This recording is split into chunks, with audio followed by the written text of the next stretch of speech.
What's up, guys? Welcome back to episode 2 of the 2002 C5Z06 Rebuild. If you guys have been following, or if not, if you're just tuning in, this is only the second episode. The first one just kind of went over the general overview of the car, things like that. Showed you guys what it looked like in the last video.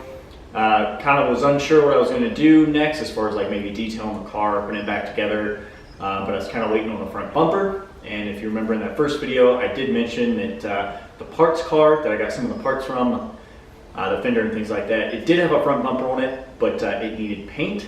However, after looking around, I thought it was going to be a lot easier to find one that was already painted, but there's just not really any out there, and I didn't want to keep waiting. And then plus, by the time I paid for a painted one and then freight shipping and all that, it was just getting really expensive. So I hit up my local body shop, same guy that repaired my 2014 Sierra when I had it after it got rear-ended. And they said they would only charge about $350 to repaint the front bumper. So I actually went back there and got the bumper off of him, and he only sold it to me for like $125, which is a really, really good deal. And there was no damage on it, or so we thought, and I'll get to that in a little bit, show you the damage actually on the bumper. It's not it's not the seller's fault. He was just selling the car. He bought it from a Copart auction, and he was going to put the chassis on a Ford truck, so he didn't know. It's not bad on him, just unfortunate, but I think I could repair it. It's not too bad. I've seen people plastic weld bumpers before. So we got the bumper in, and now we can kind of start getting the front end of the car back together. So in this video, we are going to go over putting the inner fender back on the Corvette, gluing it back on, but first, I actually have to repair this inner fender. So when they removed it from the parts car, I don't think that they used a heat gun or anything like that. They just kind of pried it away from the frame. And when that happens, you just kind of break some of the fiberglass, or in this case, sheet molded composite is what it is. It's some sort of fiberglass that they use. Anyways, so we got a really good deal on it, but it can be repaired if they would heat it up. Probably wouldn't have broke it, but there's a couple spots here on the fender itself that need repaired, and I'll go over this a little closer, but right here there should be a little tab, and then right here as well. I'm pretty sure I could put it on there the way it is right now, but I'm not really in any rush, and I want to make sure it's as structurally sound as possible and get it close to factory, as close to factory as possible. So yeah, that's what we're going to go over today. I've already kind of, started on the repair a little bit, just kind of sanded away and cut some fiberglass stuff out. But so once we get that repaired, it's actually really cold here in Oklahoma today. It's only like 35 degrees. So I'm going to fiberglass it today and let it cure overnight. And then tomorrow we'll go over, I'll start lining it up and then put it together in a video and throw it up on YouTube for you guys to watch. And hopefully it helps somebody out there doing a C5 inner fender repair, because there's not really information on it. So cool, let's get started.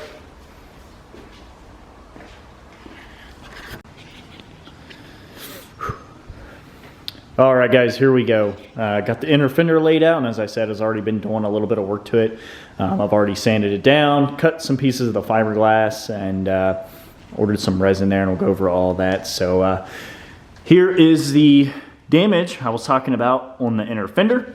You can see right here, this is kind of broken away and frayed. There's supposed to be a tab that goes like this, so I've cut a 8x6 inch piece for this and about 5 pieces. I'm gonna mold those in, resin those in. I've already sanded it down, cleaned it, all that good stuff. And then same right here, supposed to be a tab that goes like right there. So I cut about a 6x2 inch piece for that. And probably only gonna need about 5 layers each. I've never done fiberglass before, but it seems pretty simple. I'm actually using fiberglass cloth over the mat. There's just a lot of conflicting information on what to use. The cloth seemed a little bit easier to work with, and it seemed a little bit stronger. So these are larger pieces and the smaller, and I just cut the mold out, just measured it. And then after it's in, if I need to mold it a little better, that'll be fine. I'll just sand it down and mold it however I need to round it off and make it look nice and pretty. And then for the resin, so this car is going to require a special type of resin or an epoxy. A lot of people, so you're supposed to use epoxy, or it has to be a resin that is specifically made for SMC. You cannot use a polyester resin on this part. It won't bond to it.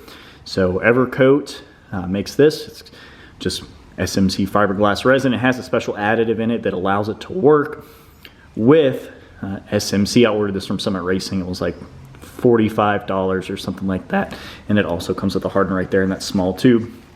And if you're reading the directions here, it says SMC resin is specifically designed for repairs on SMC panels and other reinforced fiberglass panels and parts, provides superior adhesion to SMC panels, and is more effective on SMC than other fiberglass type resin. SMC resin must be used with Evercoat fiberglass mat. Now that's talking about is if you're actually using chop strand mat. For the research I've done, if you have something that's SMC compatible, the mat also has to be SMC compatible because the type of stuff it's made out of, it won't adhere, it won't. I'm no fiberglass expert, but just you're supposed to have a specific type mat for that. So, like I said, I'm using cloth. I don't have to worry about that. Should not be an issue. This should definitely provide more than enough strength for this. And just to recap in the last video, if you didn't watch it, where it glues to is going to be right here and right here, so you can see all this glue from the factory. That's what you're going to do. All right, cool. So we're going to start on the repair, but also want to show you, this is the bumper that I got off the guy, and right here is that damage I was talking about. So nothing too bad. I did get a plastic welding kit from the budget tool store, as Sam Crack would say. It was only about 15-16 bucks. So that's actually should be pretty easy to repair. It wasn't like that when I got it, and I was pulling it out of the car when I got home the next morning, and I was pulling it out. I was like, crap, what the heck is that? And it's just for moving around and flexing it. You can actually see the repair that was done on the back here. Pretty crappy repair. It looks like it's like Bondo and then some type of, metal screen over it to hold it in place. Just a really bad repair on that. So we'll get it right. All right, guys, let's get started. I'm not going to go over how to mix the resin. Its directions are there, and plenty of videos out there on that. I'm just going to kind of set up the camera here and do a little time lapse, and you guys see it, and then you guys will see the finished product. Let's do it.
All right, guys, so after that learning experience here with doing fiberglass for the first time, finally have the inner fender repaired and ready to install, or at least get it lined up, and then we'll be able to glue it back to the car, get the fender on, and get the bumper on to get ready for paint.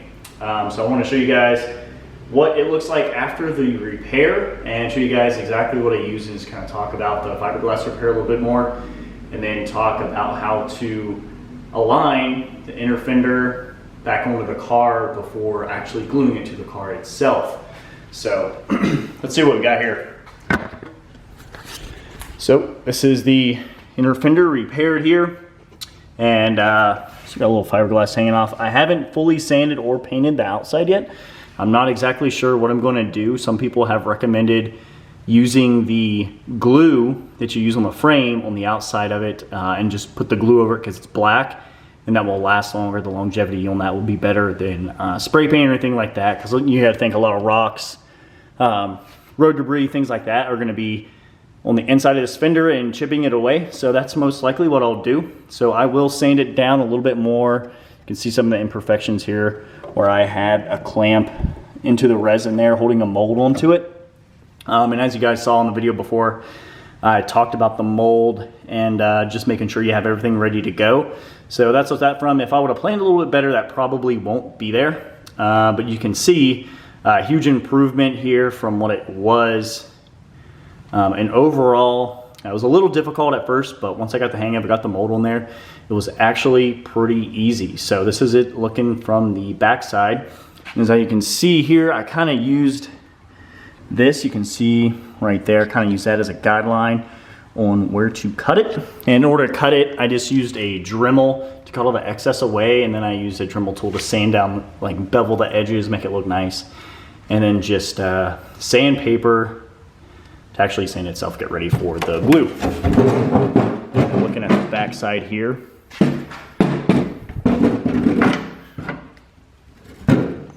you can see this is the full repair right here, and it's really sturdy. I have 100% confidence that this is going to hold up for a very long time, probably for the life of the car. So it is good to go here. And then once again, what I used to repair that, and some suggestions here on what you should use. I use this Smc Fiberglass Resin. That worked really great. And then for the fiberglass itself, I just used fiberglass cloth. I got this from the local auto parts store. It's like $8. So really good on that. And then I used just some regular paint brushes to actually lay the resin on the fiberglass itself. Suggestions here, definitely go to Lowe's and pick one of these up, or wherever. Mixing bucket for your resin. I tried to do it with that one first. It didn't really, it worked, but it wasn't that great. I definitely recommend having this as a graduated ounces on the side and all that stuff, so it makes life a lot easier. Picking up some acetone to clean everything with at the end. And this is a big thing. I bought these from Lowe's. These are 3M masks, and they're approved for fiberglass sanding. However, I would 100% recommend getting a better respirator, because these were definitely not airtight, and I was definitely inhaling some fiberglass. And I also wear long sleeves, so, but you live and learn type thing. I don't really think I'd be doing much fiberglass in the future, but if I did it again, I would definitely get a better respirator, because these basically suck. They worked a little bit, obviously better than nothing, but they weren't airtight around my face, so I was definitely sucking in some fiberglass, especially when using that Dremel. And that's another thing I would do. I would be more precise with laying the fiberglass, so I didn't have to cut as much with that. So these are the products I used, and overall, pretty easy, not bad. And I think altogether ended up being about, probably about $175 into this right here. So yeah, and on to putting it onto the car. All right, so the body repair manual recommends that you leave some pieces of glue. We'll go over that in a second. Then put the fender on, attach the bolts in the back and the brackets, and then put the inner fender on, and then you have to align it to the door, which you see I have taped up in case I bump it with the fender or anything like that, and the hood itself. It doesn't say anything about the bumper and the headlight cover, but I'm going to do that anyway. I just want to make sure it's going to be perfectly aligned. I don't want any, once you set it, it's done. You can't move it, there's no adjustment. So there's a very, very slight amount of adjustment in the outer fender. So as you can see here, the factory glue, I've actually already removed it. I didn't cover that, I didn't really think it was necessary. It's pretty easy. So what I did was I just took a razor knife and a heat gun, and I heated places up that I wanted to keep. So in the body repair manual, it recommends that you keep 1-inch strips periodically around for spacing, so you know it's spaced correctly from the frame rail. I'd get it close to factory. Now, since I did do a repair on this side, the spacing might be off, so that's just more attention to detail that I'm gonna have to have when I am aligning the fender. But anyways, I took a heat gun, I heated up the glue, and I used a razor knife to cut through this and left pieces around, and then I just pulled the glue off. Now, unfortunately, it did take the frame paint with it, so it's another hiccup, and that's why it's taking so long to upload these videos, is getting parts and things like that. So if it did remove the paint, you have to get a special 2K primer for epoxy for the glue. So I don't know if it's at the local parts store yet. I'm going to check, and if not, I'm going to order it from, I think Eastwood Products had some. It's in a spray can. And Amazon had some too. So 2K epoxy primer for this. You can't use regular primer at the store. I mean, I'm sure you could, but just the longevity of that would be questionable, and you know, you want to do things the right way here. So there we have it. A couple pieces of glue left on there, and that should give us proper spacing. So glue there, glue there, glue there, and here. And then also in the back, there's also another spot of glue that goes right here, so that'll have to be re-primered as well. And as far as the fender attachment points go, there are 4 brackets. So these 2 bolts here with these shims. Each car might be different. And then there's a bolt here. And then on the fender itself, there's this bracket, hood stop. One bolt goes through here, and one will pass through on the other side, and this is the bracket itself. So, cool. Let's go ahead and get it installed. There is, you know, say I put the fender on first, and then we'll put everything on. I'm going to put the inner fender on and then the outer fender, because I think just getting to these bolts here are going to be a real pain if I actually have the outer fender on first. So, and as you can see here, this is all the wiring harness.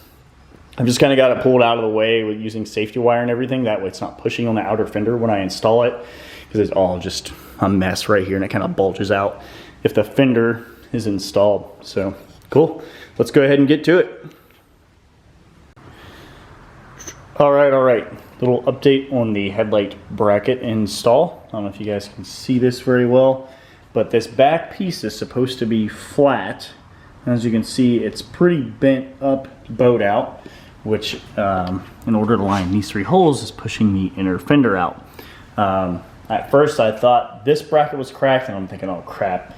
If that's bent, then that means the frame might be bent. But after comparing this side to that side, this actually has a slight bend in it here, along with the frame. Both sides do.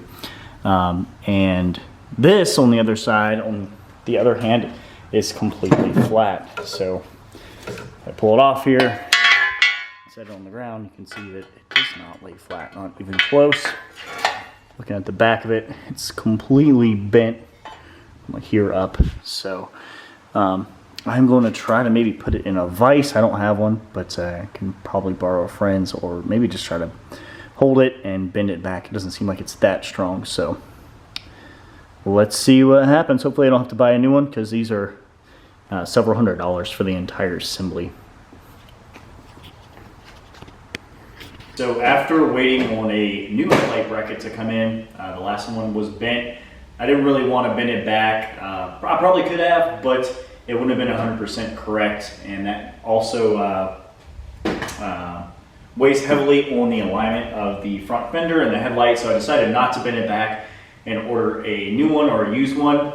I found one on eBay. It came in a few days ago, and it was actually bent worse than the one that came off the car. So I had to return that, but luckily I did hop on Facebook Marketplace, and there was a guy selling one on Facebook Marketplace, an entire headlight assembly. So I went ahead and got that. It was $250, which is all right, because I did need a new headlight lens housing as well. and the actual lid bracket was broken as well, which I didn't know that so until the other day. So that won't be too bad. I'll be able to sell the lid that came off that one. It was black, so I'll be able to recoup most of my money. I did have everything lined up, and I didn't videotape any of that because I was going to pull it off, and I was just going to videotape it when I put it back on. So when I did have everything lined up, like I said before, the car was in a previous accident. So when I did have everything lined up, and I'll show you, I'll give you a closer look here in a second, the hood wasn't really lining up with the fender. And it's not because I'm not aligning it correctly, it's because the people before didn't do the repair correctly and have adjusted the hood to match their shoddy repair on the driver's side. And I mentioned this on the first video, that the repair was pretty bad, and after looking at it, I've just decided that I'm also going to take off the left side, the driver's side inner fender as well, and realign that one. Now, this is something that I've been thinking about for the past few days. I was really iffy on it, but I decided I just want to have the repair done as good as possible. Even if I don't end up keeping the vehicle, which I don't think I am, I want to get a Z01 LE next. I want it to be done correctly and 100%, and I don't want to sell something that's not the best product. And you know, personally, I just don't like to half-ass things.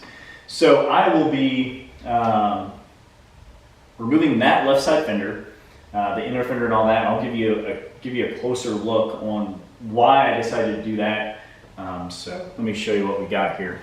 First, let's take a look at the passenger side. I have not glued anything down. I haven't done anything, but as you can see, this body line is how it's supposed to look. It's flush, and the body line is pretty decent. It's not connected, so this is a little sucked in a little bit, but I can basically get it aligned. Like I said, it's not glued. It's not even clamped on here, but this can be aligned pretty easily.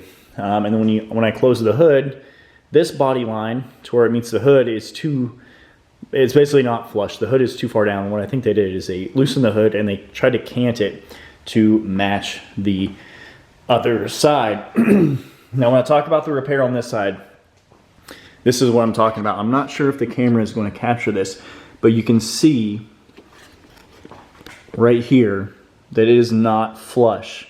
This fender, I mean, that is a good quarter inch off, and it looks really, really bad. It's blatantly obvious when you walk up to the vehicle that it's been in an accident and it wasn't repaired correctly. I mean, you can have a car in an accident as long as it's repaired correctly, it's fine. And then you can also see right here, this is not even close to being flush. And it is a C5, so they don't, from the factory, they don't look, perfect anyways, but this is just egregious.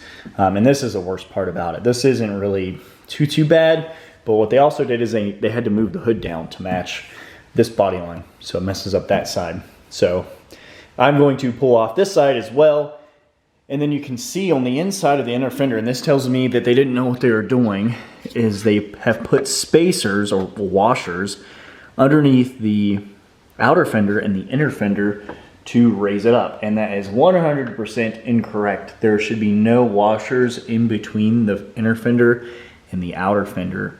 It should just go directly on there, and they had to do that to raise the fender up high enough. So if they wouldn't have done this, and there's some here too, this would have been even lower.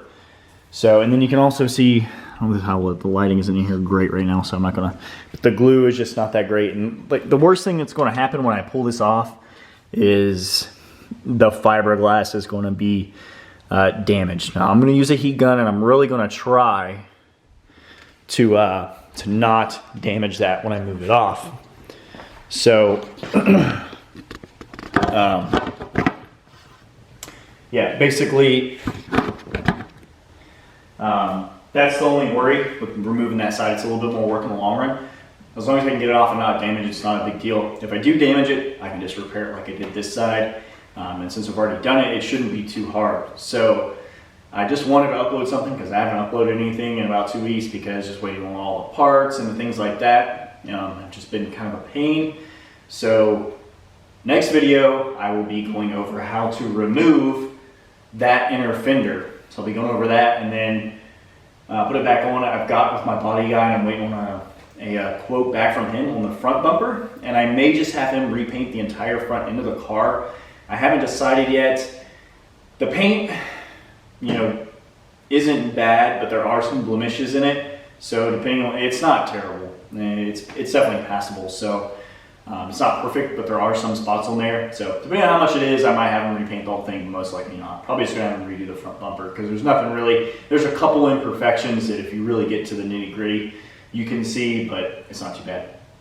So guys, next video, be going over how to remove the driver's side, inner fender, outer fender, all that good stuff. And then from there, if we have any damage or anything, I'll have to repair that side, and then we can get everything lined up as a unit, as an entire assembly. Get both fenders lined up to the hood and make sure everything is lined up perfectly before gluing it all down, and we'll go from there. So hope you guys enjoyed this video. I know it's been a little while and it might be a little choppy because it's just been so long waiting on parts and things like that. So let me know what you guys think.